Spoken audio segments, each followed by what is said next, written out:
All right, welcome everybody to Finding Truth. Today we're going to be talking about, or we're going to be dealing with the problem of evil. And we have Justin with us, who was with us, I think, last month, and we talked about Molinism, and that was really good. So I hope that you guys got to hear that. And Justin, why don't you introduce yourself for those who may not know who you are or don't know your background? Sure, yeah. So my name is Justin Mooney. I'm a PhD candidate in the philosophy department at the University of Massachusetts Amherst, and I work in metaphysics and philosophy of religion. And one of my favorite topics in philosophy of religion is the problem of evil, which is what we're talking about tonight. All right, so the last time we had this amazing proof, it's a joke, but this amazing proof that God exists. And right behind you, you have a hippo. And I just love your passion for hippos. It's amazing. Like, I just love it. And you guys need to go and check out the last stream, because that is an awesome joke, but then at the same time, it's so cute. So I recommend for you guys to go and check it out. All right, so Justin, I would like to start by asking you, what is the problem of evil and how is it articulated in most cases? Like, maybe if you want to give us a little bit of background, where it started or anything like that. Yeah, good. Yeah, okay, so the problem of evil is, in a nutshell, just the problem of explaining why it is that God would permit the evil and suffering that it exists in the world. So it's a tension, or maybe an apparent tension, between certain facts about the evil and suffering that exists and the claim that God exists, where it's understood that God is an all-powerful, all-knowing, and perfectly good being.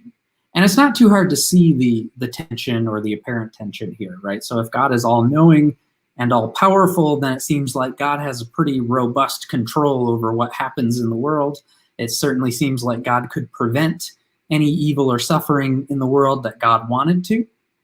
But also, if God is, in addition to that, perfectly good, then it seems like God would prevent evil and suffering unless God had a really good reason not to. And the problem is that it can be difficult to think of any plausible candidate for what a really good reason might be for God not to prevent at least some of the evil and suffering in the world, especially like the most horrendous cases. So, I mean, that's roughly the problem. And then, of course, a number of people have taken that apparent tension between the claim that God exists and certain facts about evil, and I've tried to turn it into an argument against the existence of God. And there are a whole bunch of different arguments like this. They're called arguments from evil. And they differ depending on like which evils or other bad things that they focus on, and also what kind of tension they highlight between those evils and the claim that God exists, right? So some of them might claim that, certain evils in the world are just incompatible with the existence of God. Others claim that certain evils in the world make God's existence unlikely. And some claim that certain facts about evil in the world disconfirm to some extent the claim that God exists. So there are whole, different versions of the argument from evil, different ways of spelling it out. But I mean, hopefully that was relatively clear. Yeah, absolutely. I guess, I have heard multiple defenses of the problem of evil, one of them being the free will. And I guess I was going to ask you about like another one, the one that is postulated as like God creating a world where he brings about the greater good, like for it to be manifested. Can you give some examples of this approach, and what sort of issues can people run into whenever they use it? Just like sometimes whenever you bring something up, like people will say, well, I hear you, but here are some objections. So yeah, good. Yeah, okay. So theists have been thinking about the problem of evil for a very long time, and they've had some things to say about it. And one of the main approaches that a lot of theists take to this problem is they defend a greater good theodicy of some sort or other. So what is that? Well, a theodicy is a theory about why God permits evil and suffering. A greater good theodicy is a theodicy with a certain structure, where the structure is that there is some greater good that God can bring about only by means of certain evils, or by permitting evils like those that we see in our world. But it's a greater good. It's a good that is good enough to outweigh the badness of those evils, to make them worth the cost, so to speak.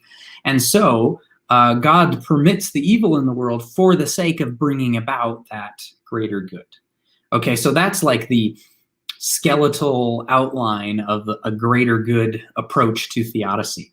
And then you have different proposals in the literature about what exactly is the greater good, or maybe multiple greater goods, that God is aiming to bring about at the cost of the evils in the world. And so you end up with a whole bunch of different greater good theodicies. So here's an example of one. One of the best known greater good theodicies is the soul-making theodicy. So soul-making, when philosophers talk about that, what that means is character building, right? I think that's the term that ordinary people are more familiar with. But the idea is that, a lot of the virtues that a person can develop in the process of becoming a better person or a virtuous person, and maybe all of them, but certainly a lot of virtues, are actually responses to bad things in the world.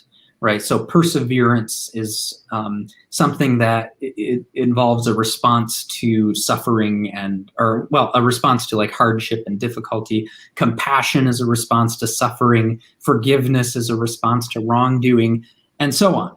And so the idea is that, if God wanted people to have the opportunity to develop virtuous character, God had to create people in an environment where bad things happen. In an environment like ours, where there's bound to be suffering and hardship and wrongdoing and so forth, so that we'd have the opportunity to respond to these things in virtuous ways and develop our characters in a certain direction and so forth.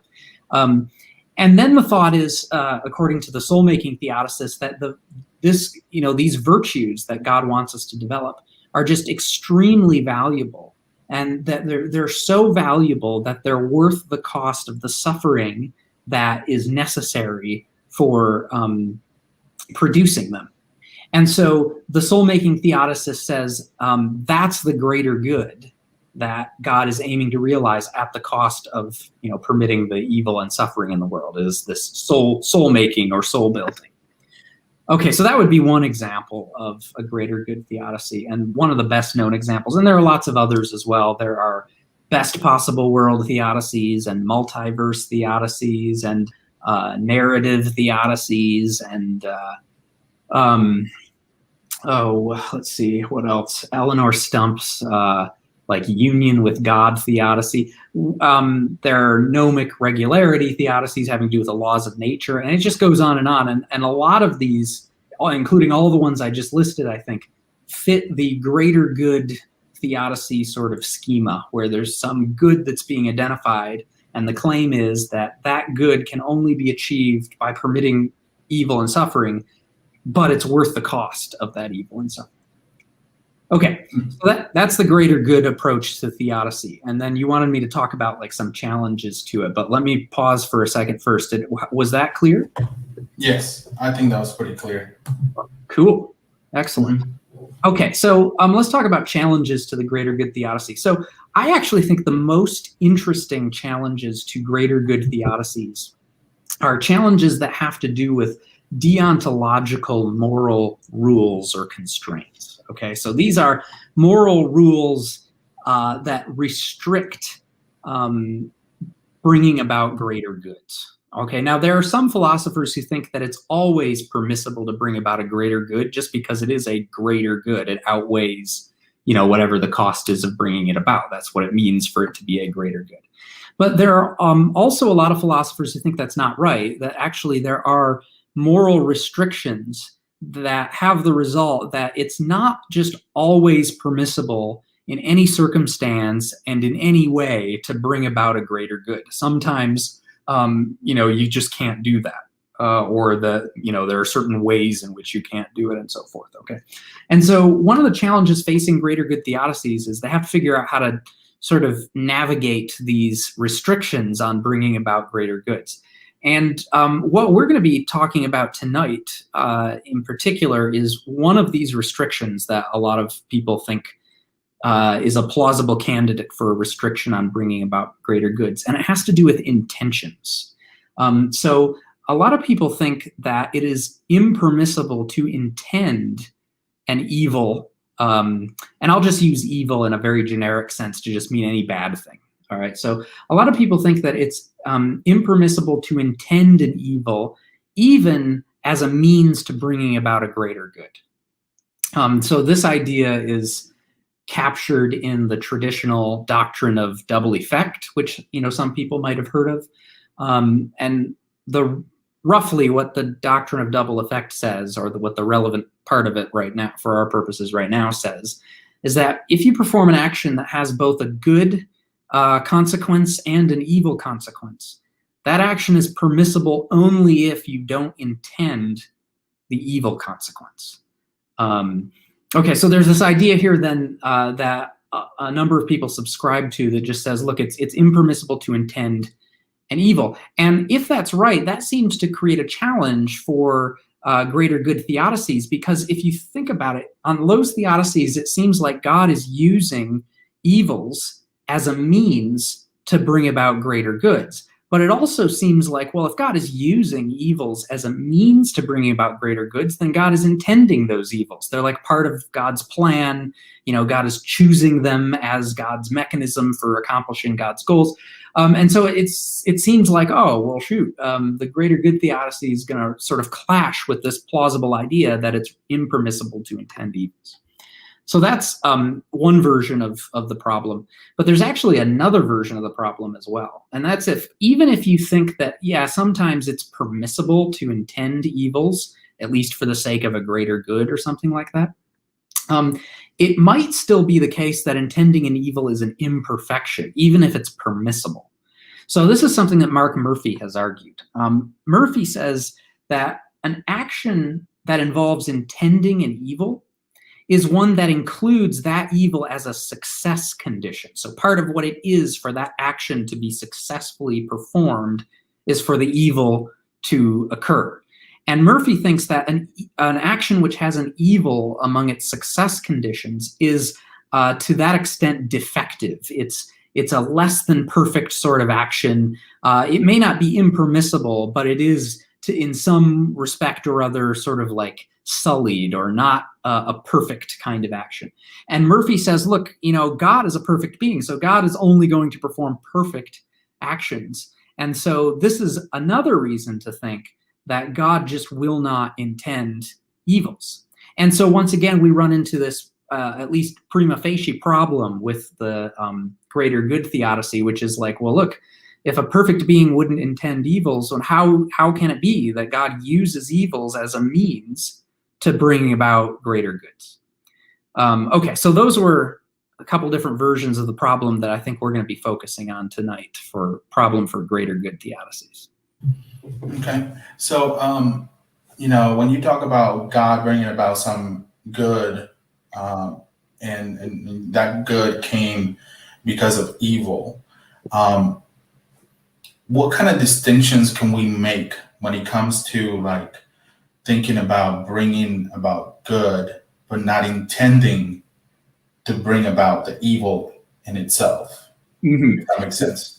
Yeah, absolutely. Yeah, so we need to, you're right, we need to draw some key distinctions here, because what I'm going to do, I don't know I think we didn't mention this yet, but this discussion is kind of based on a paper I published a couple of years ago called Divine Intentions and the Problem of Evil. And so what I'm going to do is I'm going to explain this theory that I presented in that paper that is supposed to get around this problem for greater good theodicies. But in order to explain it, we're going to need some important distinctions about intending evil and so forth. All right, so let's talk about those distinctions. So I think I think we should start by distinguishing between consequences of an action which are intended and consequences of an action which are not intended. All right, and this is, I think, a pretty intuitive and familiar distinction. I don't think this will, give anybody any trouble. But like, for example, right now I'm performing an action. I am, talking on YouTube, and I intend for that action to have certain consequences, right? I intend, for example, that the people watching this video hear what I'm saying.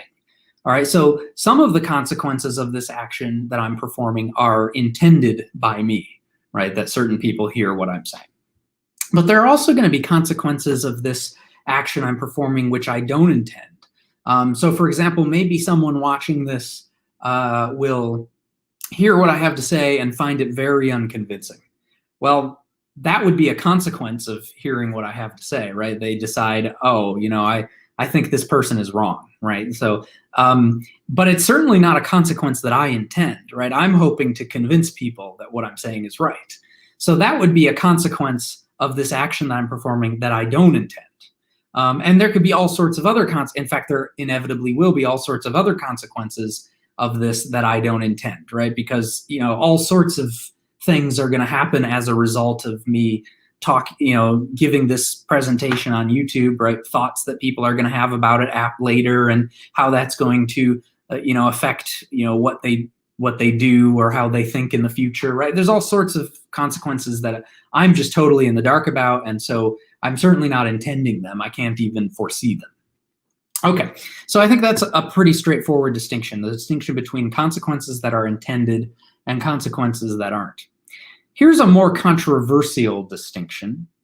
I think that we can distinguish between consequences that are both foreseen and intended on the one hand, and on the other hand, consequences which are foreseen yet not intended. Okay, so now we're thinking just about consequences that I can predict or foresee.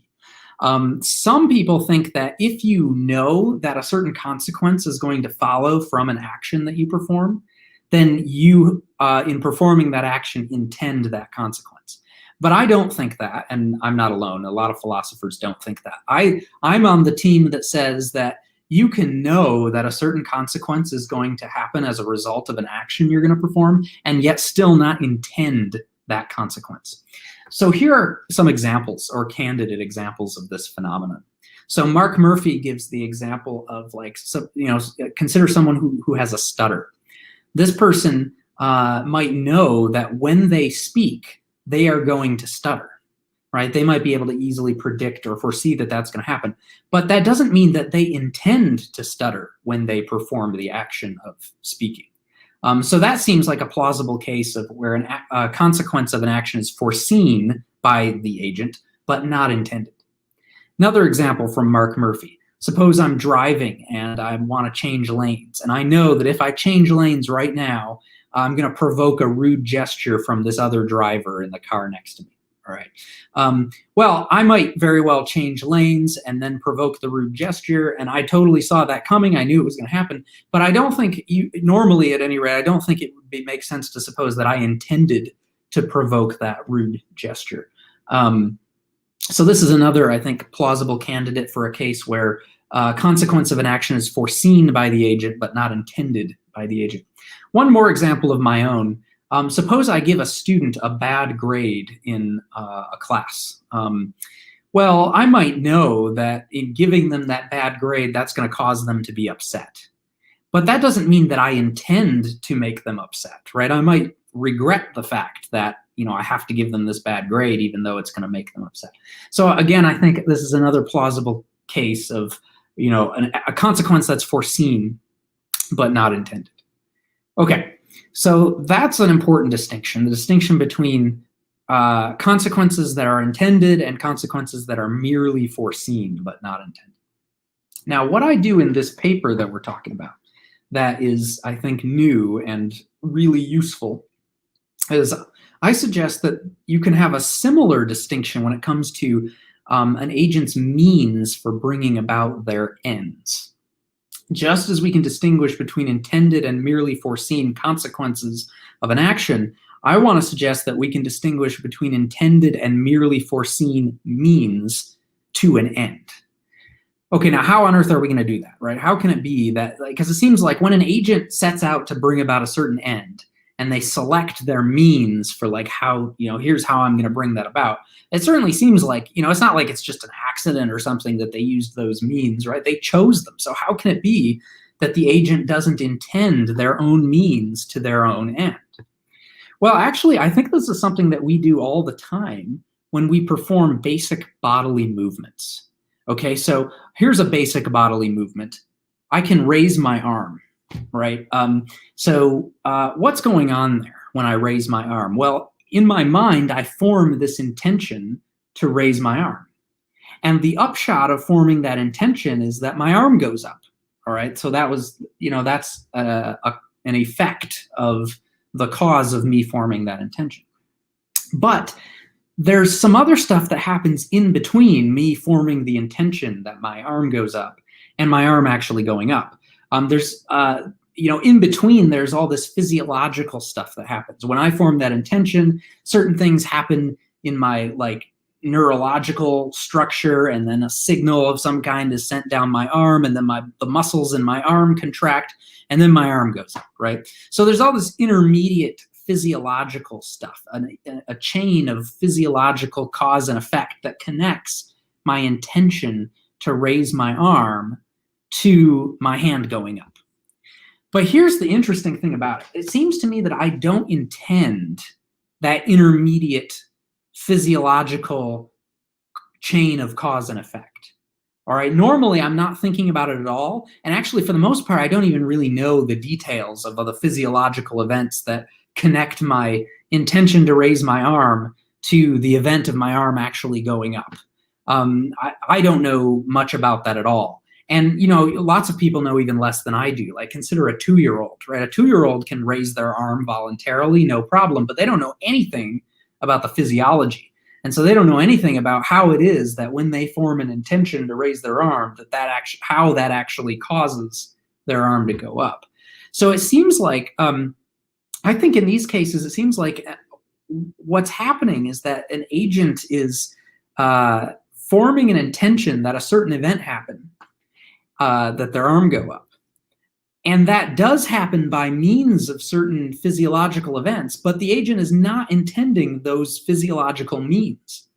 And the reason this is possible, it seems, is because just given the laws of nature and the way that the human body is constructed, all you have to do is form the intention to raise your arm, and that just automatically triggers the relevant physiological events, right? You don't have to know about it or think about it or intend it or anything like that, right? It all just happens on its own, just by thinking, okay, I want to raise my arm now, all right? And so I think that this is a case where you can have means to an end which are actually unintended by the agent. And I also think that those means can be foreseen yet unintended, right? So even if I know in full detail all the physiology of what connects my intention to my arm going up, and even if I'm thinking about all that when I decide to raise my arm, I think it's possible for me to still not intend all of that physiology. And here's a way to see that this is plausible.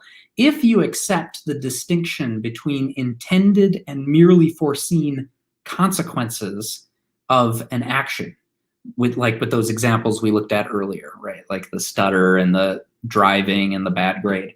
If you think that it's possible to merely foresee and not intend a consequence of an action, then it seems like it should also be possible to merely foresee and not intend the means to your end in this case of the physiological stuff. Granted that you don't have to intend the physiological stuff at all, it seems like it doesn't change anything to say, well, but what if you foresee it? The case is it seems to me symmetrical to the case of foreseeing consequences, right? Why should we have to intend means that we can foresee if we don't have to intend consequences that we can foresee? Okay, so it seems to me then that it is possible in at least certain circumstances, right? So at least with the case of like basic bodily movements, for an agent to bring about an intended end by means that they do not intend, even if they can foresee those means. Okay, how was that? Was that clear? Was that confusing? No, I think it made perfect sense. Well, Okay. at least to me. There is a comment in the chat, maybe that might be helpful to clarify something. So, and I'll show you right here on the screen. He says, "Seems like he's inferring free will." What do you what kind of role or I guess how do you think free will play on this particular topic? Yeah, so I actually don't think that free will has much to do with it, right? So the story that I just told, or the example that I just gave, Right. Involves, forming an intention, which then causes certain physiological things, which then leads to my arm going up. But one thing that I think doesn't matter with respect to anything that I just said is whether forming that intention was done freely or not. Now, I happen to think that it was. I think free will is a real thing that we have, but it doesn't actually matter for anything that I'm going to be saying tonight, whether or not that intention is free or whether any of our actions are free. Right, because you can be determined to raise your hand in either way. The actions that happen or the cause and effect that happen in between you raising your hand and whatever formulates in your brain to make it happen, all that stuff, even if it's determined or if you have free will, it doesn't matter. Exactly. It's just, it seems to be irrelevant. Yep, exactly. Okay. I just wanted to use that as a clarification. I don't know if you wanted to say more or you want me to ask you my next question, because my next question will pretty much flow from what you just said pretty well. Yeah, we can go to the next one. Okay.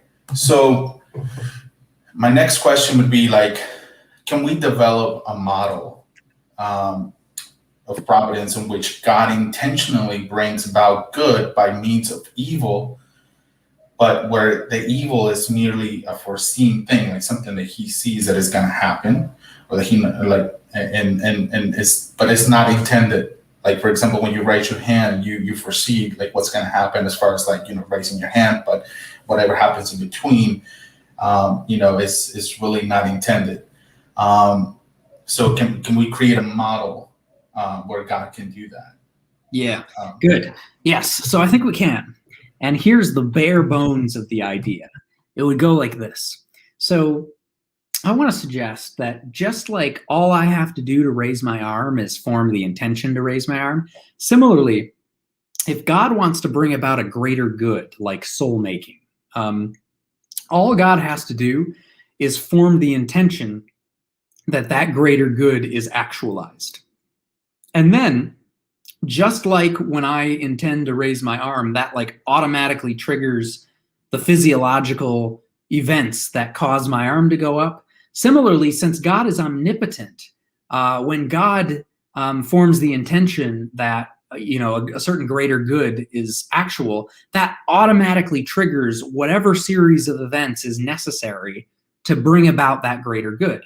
And since evils are, at least ex hypothesi, necessary for bringing about the greater good of soul making or whatever other greater good we want to talk about here, that means that God's forming the intention that greater good obtains is just going to automatically trigger a series of events that include certain evils or bad things in it.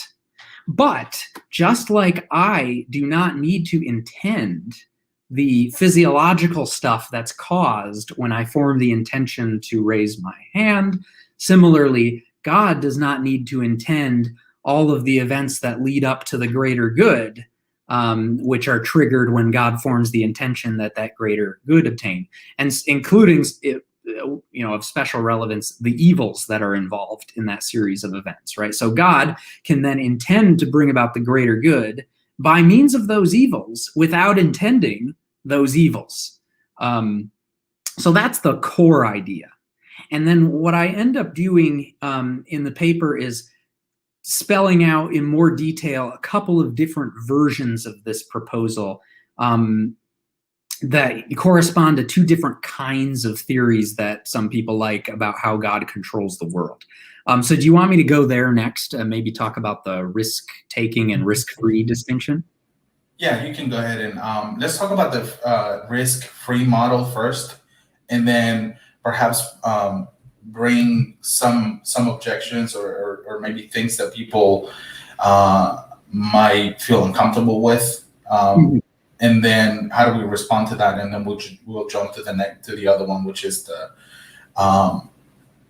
different model that you have, the risk-taking one. Perfect. Sounds great. Okay, so yeah, all right. So there are a bunch of different theories or models of divine providence, which is like the fancy way of talking about, how God controls the world. And there's a philosopher named William Hasker who has sorted models of providence into two categories that he calls the risk-free models and risk-taking models. And risk-free models are models of providence on which God knows infallibly all of the consequences that would follow from God taking and performing any particular action that God might perform.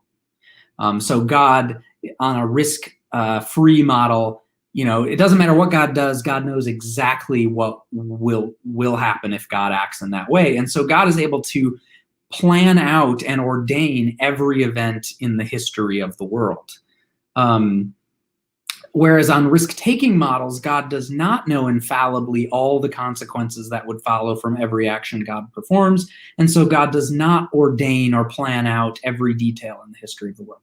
Okay, so what I try to do in this paper is I take this basic thought I just sketched about maybe how God can bring about a greater good by means of an evil without intending the evil, and I develop it first in a risk-free way, and then in a risk-taking way to show that it's like compatible with both approaches to divine providence. So starting with the risk-free approach. Okay, so the best known risk-free models of providence are theological determinism, where God just causally determines everything that happens, and Molinism, which was the view that we talked about last time I was on your channel, Santi. So if people want to know more about that, they can go check out that video. There are some other risk-free models that are not as well known in the literature, but those are the best known ones. And what these models have in common is that they say God sort of plans out all the details of history. And so people who promote these models often like to think of divine providence in the following way. They think of God as considering like all the possible worlds that there are, where a possible world is a maximal way that things could be or could have been. So it includes an entire history of how things could go in the whole history of the whole universe. And the idea is that God considers all these possible worlds and chooses one to make actual, and then God decrees that that world becomes actual, right? And then that's one way of thinking about how divine providence works on a risk-free approach. Okay, so suppose we think about providence in that way. Here's how you can combine that with my suggestion about God's intentions. So a greater good theodicist is going to say that the world God chooses to make, which for convenience we can just call that world W.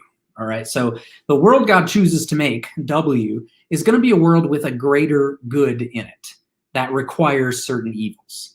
And that's because the greater good theodicist wants to explain why there's evil in the world. So God picks one of those worlds where there's evil and also a greater good that outweighs those evils. Okay. Now, the greater good theodicist also thinks that that world is good on the whole. And that's because the greater good is in fact a greater good. So although it comes with these evils, it outweighs them. And so the net value of the world is positive. Okay, so here's the idea then. Suppose we just say that to create world W, God simply forms the intention that W is actual. Well, then it seems like, first of all, the thing that God is intending is good, because W is a good world on the whole. All right, so God is not intending an evil, he's intending a good this world W. And also, when God forms this intention that W be actual, since God is omnipotent, that automatically triggers the series of events that makes up the history of the world in W. And so automatically, W is going to begin to unfold. All the stuff that happens in that world is going to start to happen. And that's going to include the evil things that happen in W.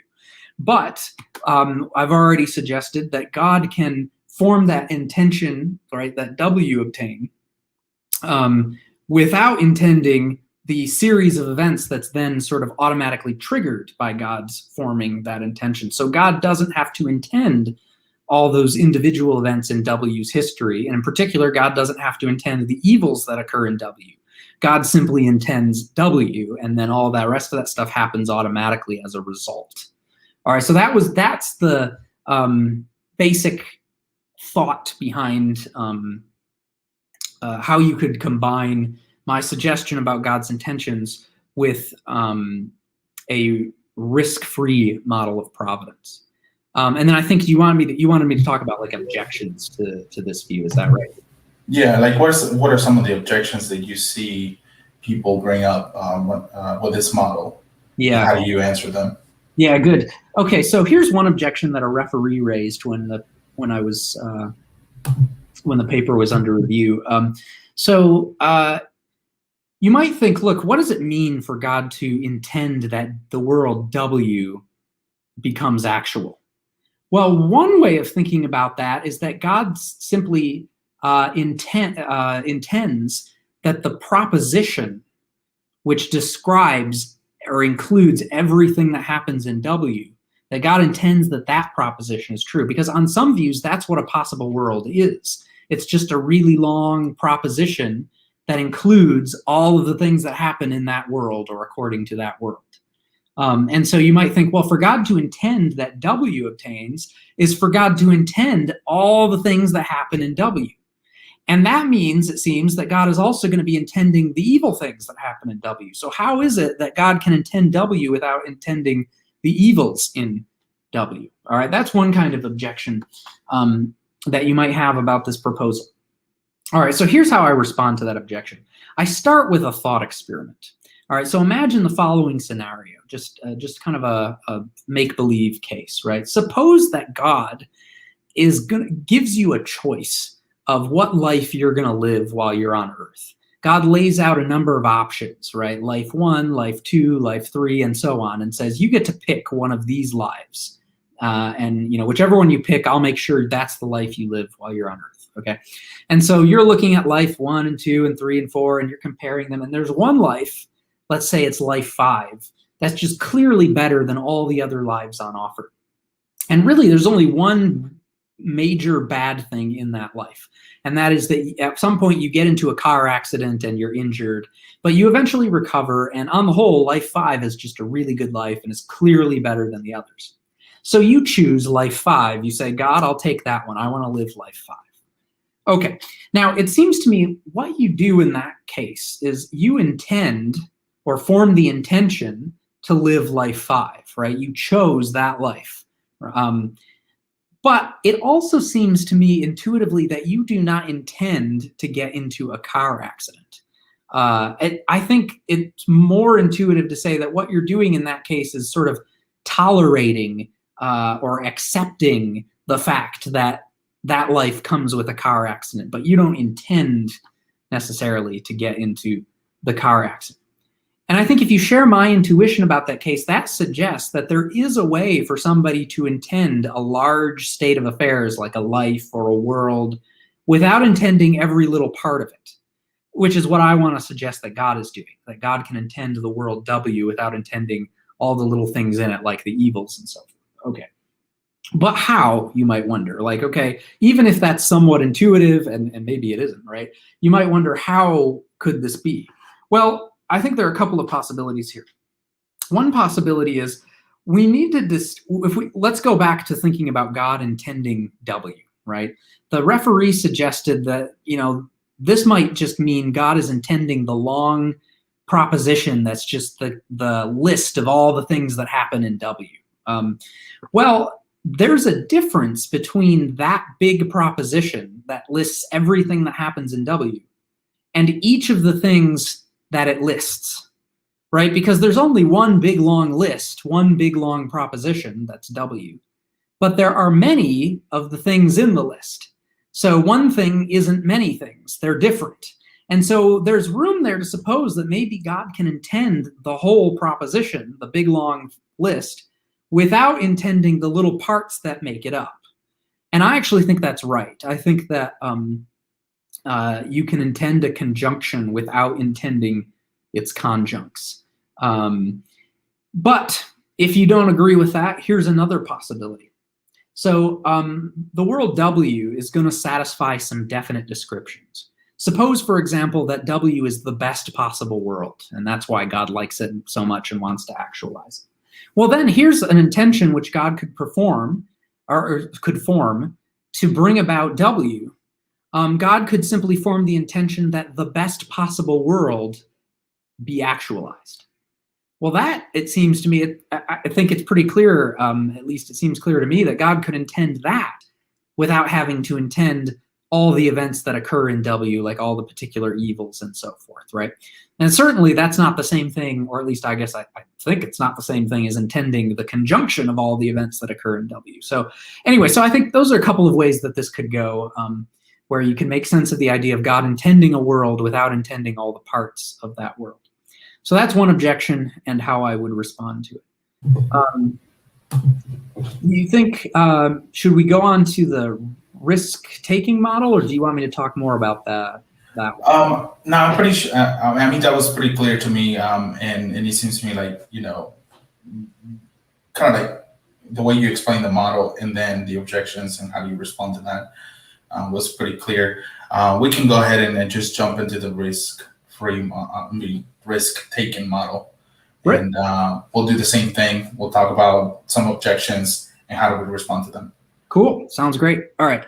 So, okay. So risk-free models of providence are models on which God does not ordain all of the details of history. Some of the details of history are left up to chance events which God doesn't decide, right, or settle. The best known versions of risk-taking models of providence are open theism, which is a version of the view that God does not know all of the future. And then simple foreknowledge, I think, is a risk-taking model. So on simple foreknowledge, God knows the future, but God lacks some counterfactual knowledge. Like God doesn't have middle knowledge like the Molinist says. So God might know what you're going to do, but God doesn't necessarily know what you would do if God were to act in such and such a way. Right. And so this turns out to be a view on which God is not able to plan out all the details of history.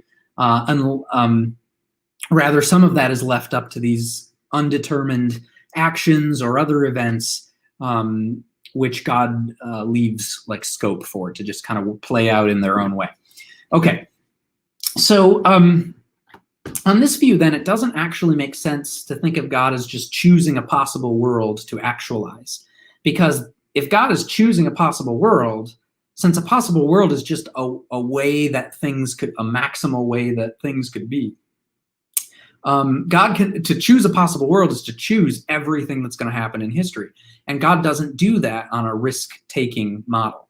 So instead of thinking about God as choosing a possible world, we have to think of God as sort of putting down some constraints on which worlds can be actual, and then letting the rest of the details be filled in by indeterministic events that God doesn't ordain.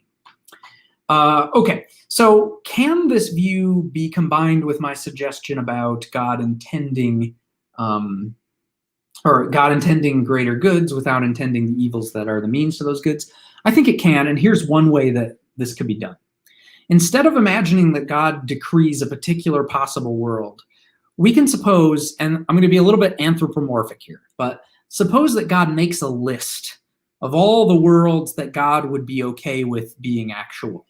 And then God decides, all right, well, I want one of those worlds to be actual, but I'm not going to settle which one. And so then God decrees, let one or another of the worlds on that list be actual. right? But doesn't say which. Well, the result of that decree is going to be that one of those worlds becomes actual. But which one it is, I mean, God's decree just makes sure that it's one of the worlds on the list. Which one it is going to be settled by indeterministic events that happen, in the created realm. Like, for example, free human choices are usually what risk-taking folks have in mind when they think about things that God doesn't ordain. Okay, now if we think about providence in that way, as God sort of like decreeing that, some world or other on a certain list becomes actual, right? Here's how we can combine this with my suggestion about God's intentions. Well, it seems like for God to intend that world or that some world on that list be actual, that seems like a good intention, especially if every world on the list is a good world on the whole. It's good then for God to decree that one world or another on that list be actual, right? But then also, like before, once God decrees that, since God is omnipotent, that just automatically triggers a series of events that will result in some world or other on that list being actual. Now, some of the details about how that series of events goes are left up to chance and free human choices and so forth. And so exactly which world on the list ends up being actual is also left up to chance and free human choices. But the whole process is triggered automatically by God just decreeing that let some world on that list be actual. And so once again, I want to suggest that God can decree that and so intend that some world on that list be actual without intending the series of events that triggers, which ends up being the series of events that happens in one of those worlds. And so without intending the evils that happens in whatever world that comes out being actual. Okay, so it's basically the same story as before, but with a little bit of a tweak to allow for a risk-taking approach to providence. How was that? Was that clear? Yeah, that was pretty good. Cool. All right, so let's talk about maybe an objection to this version of the story. So here's an objection. You might think, suppose the great, one detail I forgot to mention. If we're thinking in terms of a greater good theodicy, we'll want to imagine that on that list of worlds that God picks out, the greater good that God is aiming to realize is in every single world on the list, right? Because that's how God can ensure that greater good is realized. But here's like a potential problem for this approach, right? Suppose the greater good is, again, soul making. Soul making is something that results from at least what we normally take to be free human actions. And you might think that if God, ensures that soul making comes about by making sure that every world on the list is a world with soul making, then God is basically forcing humans to engage in soul making and forcing those free choices. And so that doesn't square well with the view of freedom that is typically favored by people who like risk-taking models of providence. Okay, so what could we do about that? Well, I say a couple of things about this in the paper, but one of the things I say is this.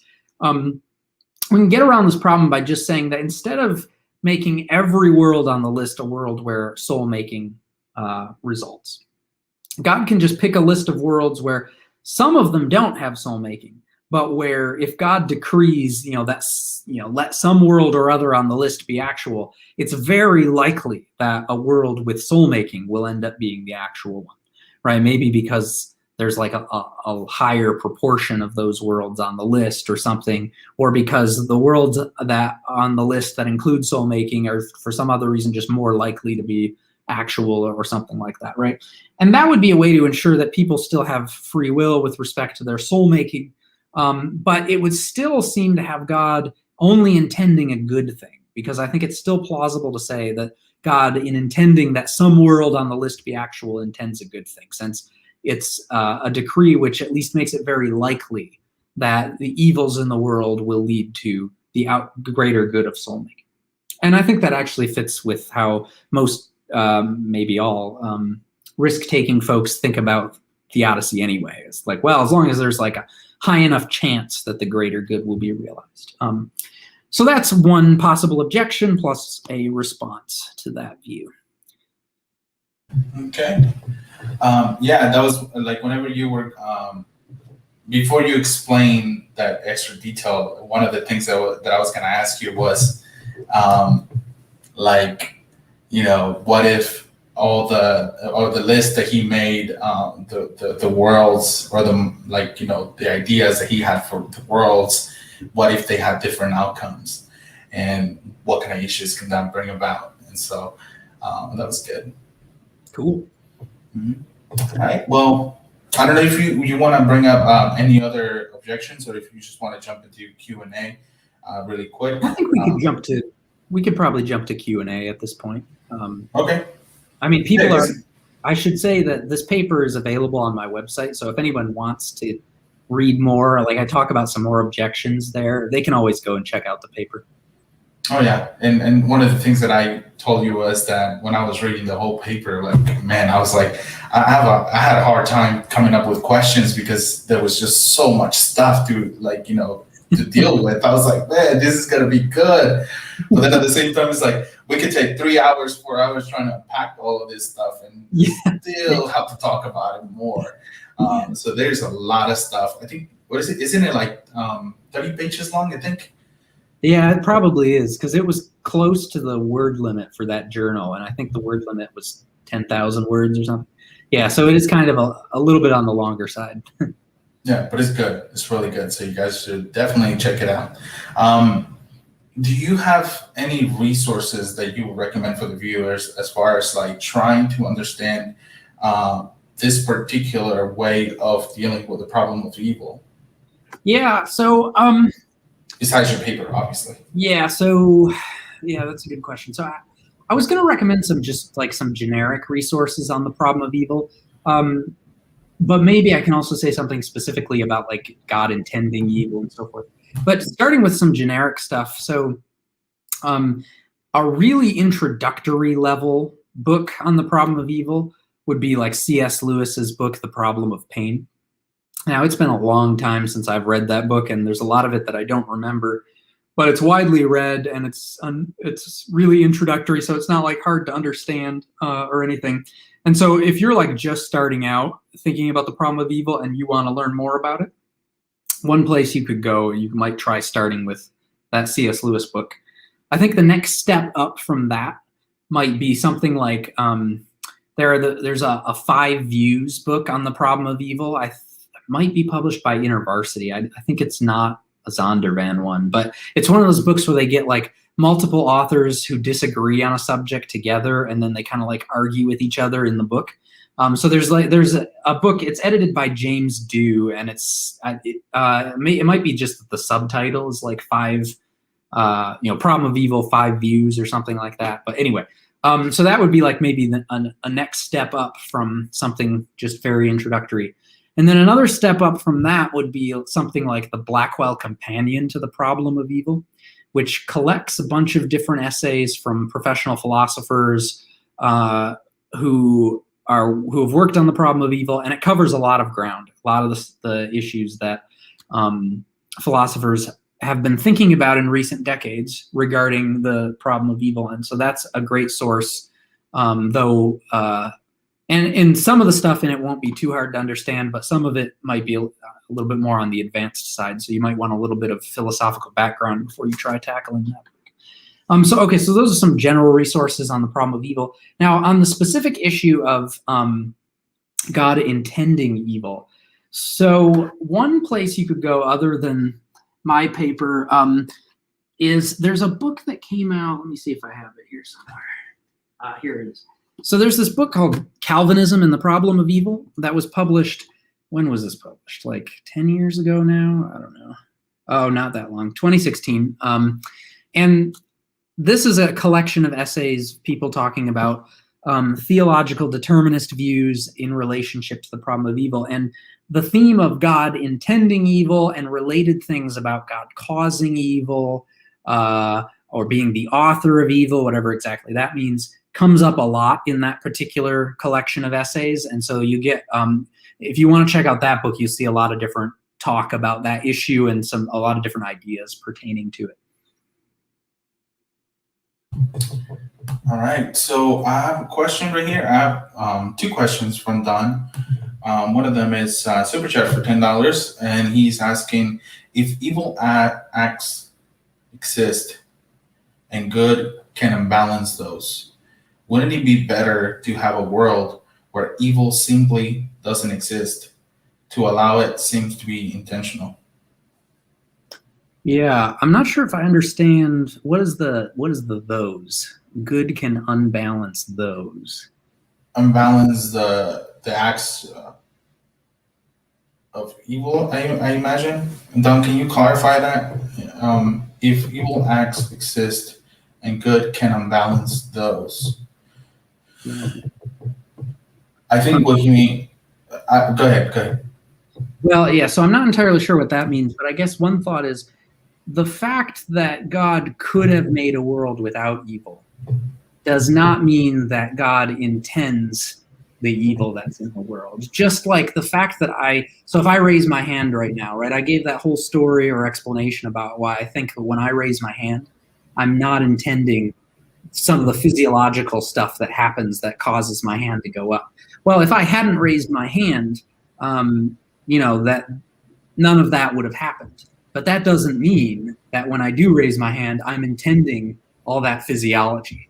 So similarly, I think just because God could have refrained from making a world with evil, it doesn't follow that if God makes a world with evil, that God intends the evils in it. Okay.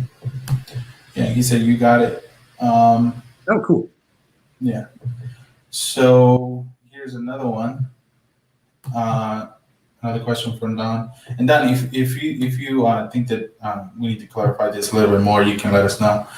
All right, another super chat for $5. He is asking, will the best of all possible worlds, no need of morality or evil, been Adam and Eve in the garden until God tested them, introducing evil?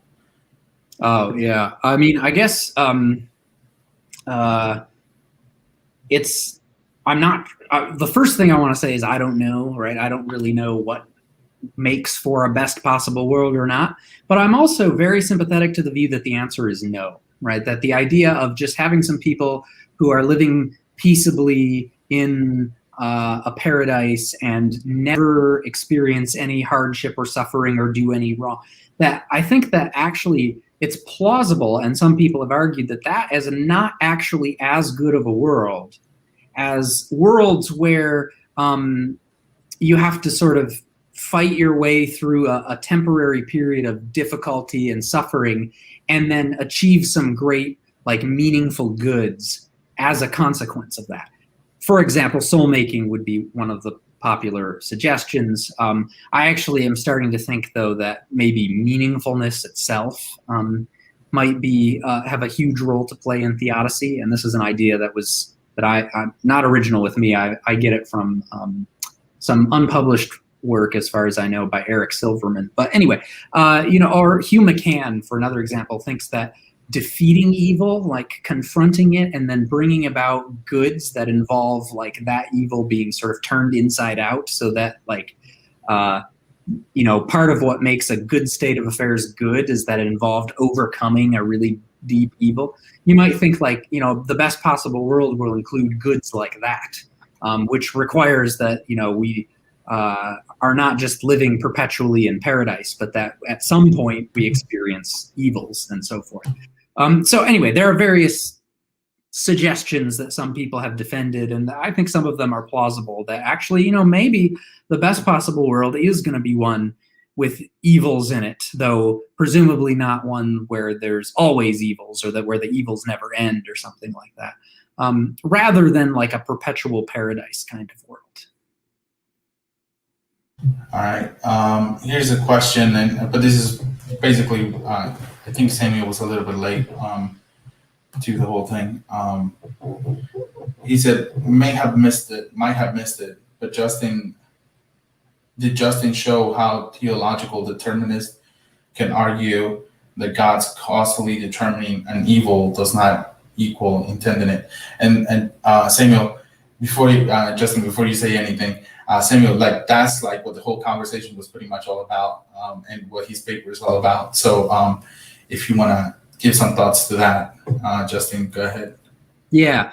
So I think it probably best for Samuel to go back when this is over and maybe listen to it, because I don't want to repeat everything. But the short answer is yes.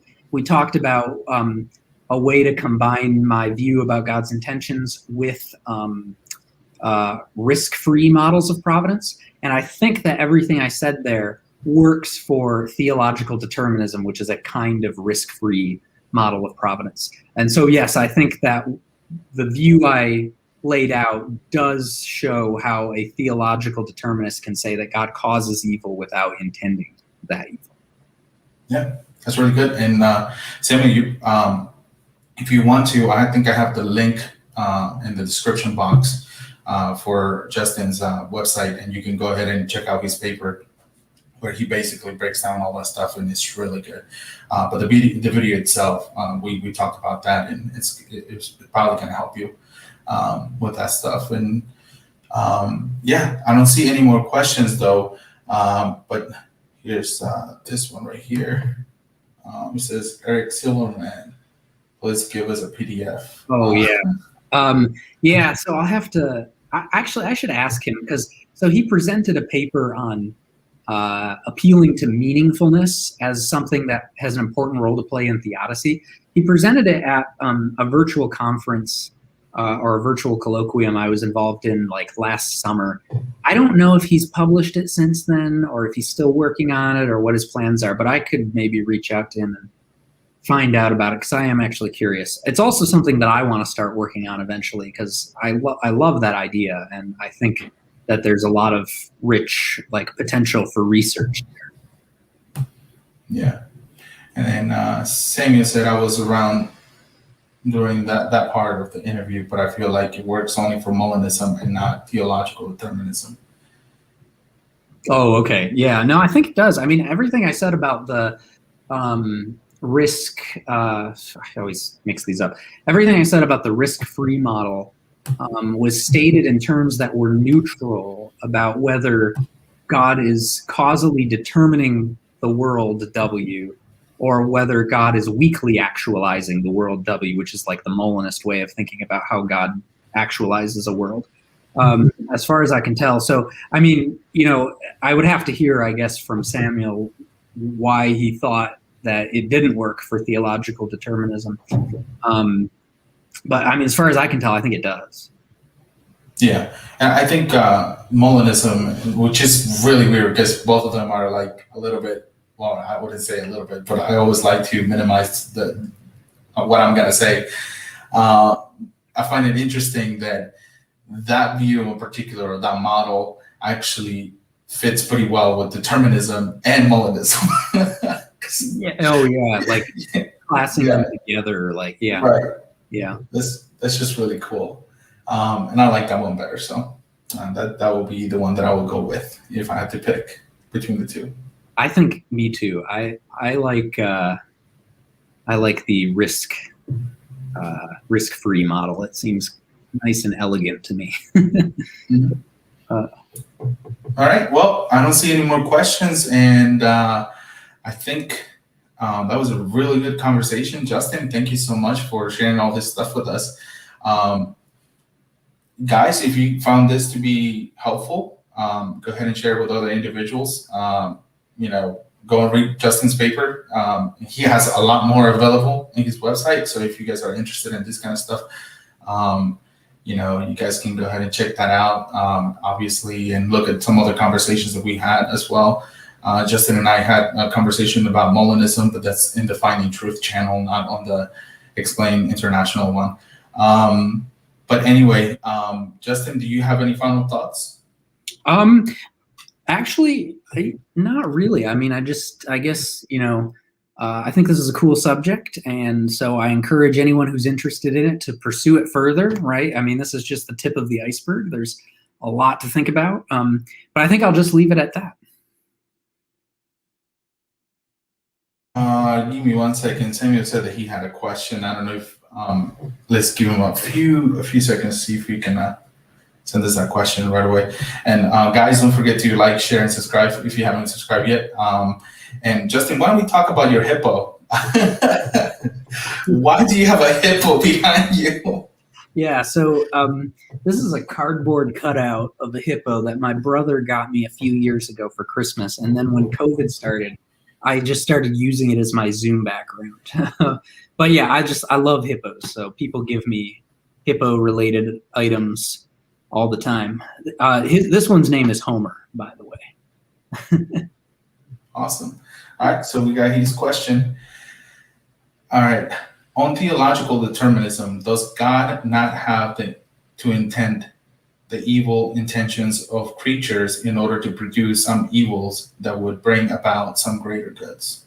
Yeah. So no, I don't think so, because suppose that in the world W, there are some greater goods that result from creatures forming evil intentions. Okay, like some creatures do bad things intentionally, but the consequences are sometimes, good or whatever, right? Well, on the model that I'm proposing, in order for God to make all that happen, all God has to do is intend that W be actual, the world as a whole. So the content of God's decree is, let W be actual. And then that automatically causes all the little things that happen in W to happen in the right order and so forth, including the evil intentions of creatures who do bad actions. And so God ends up causing those things, but not intending them, because all God is intending is that W be actual. And just like when I intend to raise my hand, all I'm intending is to raise my hand. I'm not intending all the physiology that then happens to cause my hand to go up, right? Similarly, God is intending W is actual, but not all the little events, including creaturely actions, which then happen to bring it about that W is actual. That's how that's supposed to work there. All right, and with that, thank you all so much for being here tonight, and I really appreciate that you guys took the time to be here with Justin and I, and we'll see you guys later. Have a good night. Yeah. Thank you, Justin. Yep.